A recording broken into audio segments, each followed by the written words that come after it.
daripada disaman. So kalau dia menganiaya orang macam mana?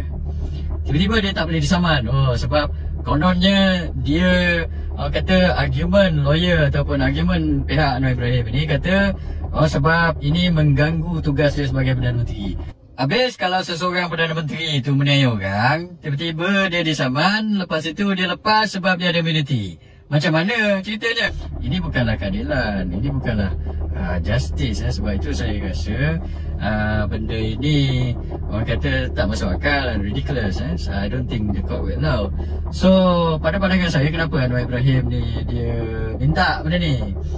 Satu, saya nampak sebab dia nak tangguh pembicaraan dia itulah. Dia nak submit, sebab bila kita submit kepada mahkamah ini, ia memakan masa. So boleh dia kata, sementara awak tengah fikir pasal persoalan-persoalan ini, tangguhlah dulu pembicaraan saya ini. Yang kedua, daripada segi politik, ini saya nak cerita sikit lah. Anwar, bila awak buat macam ni, orang di rakyat biasa terus saja terlintas dalam kepala yang awak ni takut. Yang awak takut sangat tu kenapa, Anwar? Biasa kalau pepatah Melayu kata berani kerana benar, takut kerana salah. So saya nak tanya, awak rasa bersalah ke pasal benda ini? Tiba-tiba pula awak minta immunity. Kalau awak berani, benda itu tak betul seperti yang awak pun kata nyatakan, ini semua fitnah, ini tak betul lah, orang tuduh ni lah, orang tuduh itulah, pergilah lawan di mahkamah. Bukan awak kena, ini awak ada sebagai Perdana Menteri, sebagai ahli politik, sebagai Presiden Parti, awak ada resource yang banyak. Lawyer-lawyer awak banyak, dia orang pergi argue. Bukan awak kena pergi prepare sendiri ke apa. So persoalannya orang nampak macam awak takut. Itu nombor satu. Dan ini juga adalah persoalan yang kenapa rata-rata orang Melayu daripada dulu sampai sekarang tak percaya kepada kamu ni, Anwar Ibrahim. Sebab itu kamu tak pernah menang pilihan raya. Itu hari saya dah cakap, PRU baru-baru ini kamu tak menang.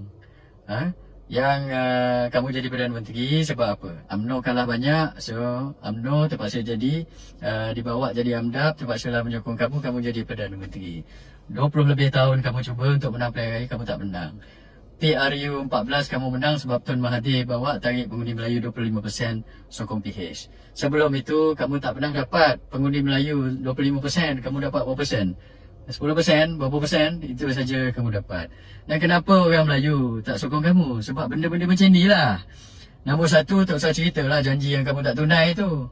Minyak lah, apakah benda lah, semuanya. Tiba-tiba ini lantikan politik lah, nepotisme yang kamu juangkan itu hari lah, apa cerita benda itu. Itu tolak tepi dulu lah, ini pasal cerita ini. Saya sebenarnya tak suka bawa cerita-cerita pasal masalah peribadi ni, apa personal issue ni, saya tak ini. Tapi kamu ni Perdana Menteri, it affect your credibility and trustworthiness, kebolehpercayaan rakyat kepada apa yang kamu cakap. Dah lah banyak janji tak tunai, lepas tu ada perkara macam ini. So saya kena ulas sikit lah berkenaan dengan perkara ini. Dah lah orang Melayu kata-kata tak percaya kamu. Penyokong-penyokong DAP lain cerita. Dia orang ini tak kira lah kamu tak tunai janji ke, kamu kencing basah kepala ke, dia nak kuasa. Dia tak kisah kamu buat ke, kamu tak buat ke. Saya tengok penyokong DAP macam tu. So 90 berapa persen ke apa benda ke penyokong-penyokong ini, dia sokong kamu, dia tak kisah kamu kencing basah kepala dia ke, atau kamu buatlah benda-benda yang dituduh kamu buat itu ke. Contohnya dia tetap undi kamu sebab dia nak kuasa. Tak semua orang Cina sokong DAP ni. Ada MCA, kawan-kawan saya di gerakan, saya ramai orang-orang bukan Melayu yang dia orang pun tak sokong DAP. Yang saya cakap kata-kata penyokong DAP ni, mereka ini kamu buat apa pun dia sokong. Tapi orang Melayu tak macam itu. Orang Melayu dia fikir masalah, ada kalau masalah kebolehpercayaan ini, boleh percaya ke tidak ini. Sebab itu dulu saya ingat saya pernah pergi Pematang Pauh dulu. Sebelum PRU 15, ingat setahun ke tidak, setahun ke macam tu, mereka jemput saya berceramah dekat situ. Dan lepas itu saya ingat ceramah saya tu ditonton oleh 1 juta ke 2 juta view dalam internet ceramah saya tu. Lepas tu lepas itu masa PRI 15 anak kamu bertanding kat situ, dia kalah. Saya dah jangka dia akan kalah sebab orang Melayu tak sokong dia dekat situ. Dia bawa nama kamu Anwar, dia Pematang Pauh, walaupun itu kubu kuat kamu. Kenapa kamu boleh kalah atau anak kamu boleh kalah dekat situ? Sebab orang Melayu tak percaya pada kamu. Dia Pematang Pauh. Masa saya berceramah itu, sebelum itu ada orang tanya saya, Syam Jalil, awak percaya ke Anwar ni buat benda-benda yang dituduh tu, dia liwat lah apa benda? Saya kata, bukan pada itu, soalan itu bukan pada saya untuk jawab, tapi ini pada Anwar Ibrahim untuk jawab. Saya kata, senang cerita macam ni lah. Kita orang Islam, sebagai orang Islam, awak bukan saja bila orang tuduh tu cakap ni semua fitnah, awak kena jangan bagi fitnah ni berleluasa. Satu cara untuk tak nak bagi fitnah ni berleluasa, saya cadang pada ketika itu, buat jelas sumpah laknat. Buat sumpah laknat. Sumpah laknat ini bila kita cadang buat sumpah laknat, awak kata macam-macam, ini dalam hukum itulah, hukum inilah, buat ajalah, apa salahnya? Dia bukan haram buat sumpah laknat ini. Kenapa orang percaya pemimpin lain? Contohnya orang Melayu lebih percaya Tun Mahathir. Dia menang masa dia bawa PH, menang bila dia join PH itu pilihan raya. Dan orang Melayu lebih percaya kepada Datuk Najib daripada dia percaya pada awak. Sebab Datuk Najib, orang tuduh dia macam-macam, dia 2 kali buat sumpah laknat. Anwar Ibrahim, awak ni banyak orang awak kata orang fitnah awak. Kita suruh buat sumpah laknat, sampai hari ni awak tak nak buat. Buat ajalah sumpah laknat. Awak tak buat ni semua ni. Awak kata, apa yang takut sangat? Ini lagi pula, bila awak disaman, awak suruh court membuat keputusan sama ada awak perlu dibagi imuniti atau kekebalan atau tidak. So di kalangan mata orang-orang Melayu Islam terutamanya, nombor satu, nampak awak ni macam takut, penakut. Lepas itu nampak macam awak ni ada something to hide. So Datuk Seri Anwar, sebab itu saya nak cadang untuk leraikan benda ini, tak payah minta immunity. That makes you look more guilty. Buat aja sumpah laknat. Tak payahlah nak hide behind hukum itu, hukum ini, hukum orang itu, hukum apa ni lah. Tak tahulah mana awak dapat hukum tu. Tapi yang setahu saya, ada orang lain buat sumpah laknat. Lepas itu barulah orang kata fitnah itu dikurangkan sikit lah. Sebab orang Islam, orang Melayu, saya dah cakap dulu lama, orang Islam dan orang Melayu ni, orang Melayu dah terutamanya, apa benda kita tak buat, apa benda yang orang Melayu banyak berdosa-dosa yang orang Islam, orang Melayu buat. Tapi orang Melayu ni 2 perkara yang kita tak buat lah. Nombor 1 ialah makan babi. Orang Melayu ni semua benda buat. Apa, ada orang Melayu minum arak, ada orang Melayu buat itu, ada orang Melayu buat ini, tapi makan babi tak boleh. Itu yang paling nombor 1.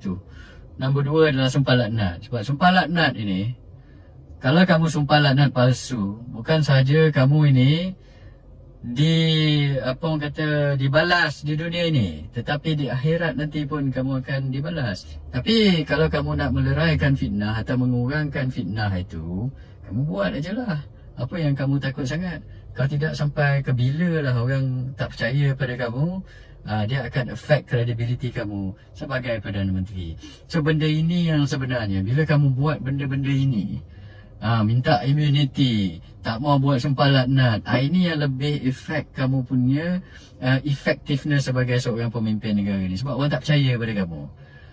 Ini bukan hanya orang saman saya, lepas itu saya nak minta immunity. Kalau tak ada immunity, dia affect my ability to function. Itu tak masuk akal. Sebab kalau kamu dapat immunity, lagi orang tak percaya pada kamu. Kamu naik, kalau kamu naik orang boleh, lepas tu orang nak saman balik tak boleh.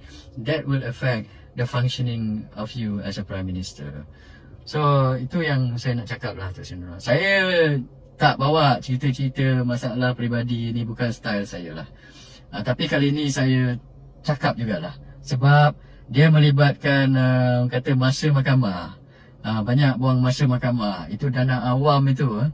Lepas tu satu lagi, kes awak ni, yang dituduh awak ni ada mangsa, spesifik individu sebagai mangsa. Dulu awak tuduh orang lain kata salah guna kuasa lah, salah guna dana lah dan sebagainya. Dan itu mangsanya tidak spesifik. Awak kata mangsa pembayar cukai lah, itu general. Tapi bila ada satu tuduhan yang melibatkan ada mangsa spesifik, orang ini kena, katakan orang ni kena rogol, orang ni kena liwat, orang ni kena bunuh, orang ni, itu ada spesifik mangsa. So jenis-jenis kesalahan atau jenayah begini sebenarnya lebih berat daripada jenayah-jenayah kola putih. Saya tak cakap jenayah kola putih itu tak penting. Itu penting untuk disiasat. Tapi bila jenayah ada spesifik mangsa ini sesuatu yang kita tak boleh tepis macam itu sajalah. Kalau Yusof Router berbohong, maka kamu fight dia di mahkamah. Jangan minta immunity. Dan untuk meleraikan kebolehpercayaan ataupun orang kata keberkesanan kamu sebagai Perdana Menteri, untuk orang percaya kamu, kamu buat sumpah laknat itu. Saya secara peribadi salah satu sebab daripada dulu saya was-was kepada kamu pasal persoalan-persoalan inilah, Tok Sri Anwar. Orang banyak tanya saya, Syam Jalil, kenapa awak tak ikut aja?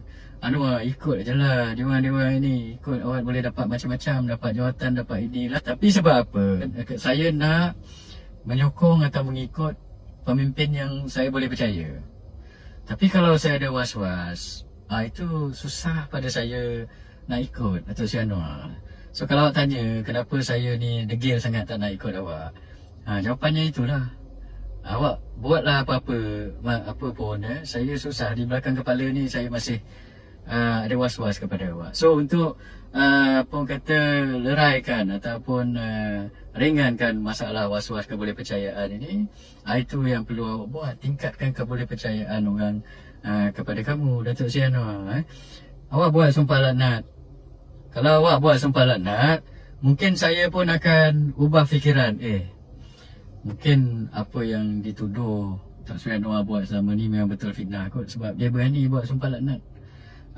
Kalau tidak, mana dia berani? Kalau tidak, dia dilaknat di dunia dan di akhirat. Takkan dia buat kalau dia berani buat sumpah laknat itu. Saya pun akan terfikir, mungkin berubah fikiran terhadap kamu, Datuk Seri Anwar. Tetapi selagi kamu mengelak macam ini, bukan saya seorang, kebanyakan rakyat Malaysia pun akan bertanya, betul ke tak betul dia ni? Macam mana kita nak percaya dia ni? Itu dia. Kalau kamu boleh ubah perspektif rakyat, kamu boleh ubah perspektif saya terhadap kamu, saya pun akan ikut kamu. Saya pernah cakap pada orang, Datuk Seri Anwar, saya cakap, dia orang tanya saya banyak kali lah, kenapa tak nak ikut Anwar?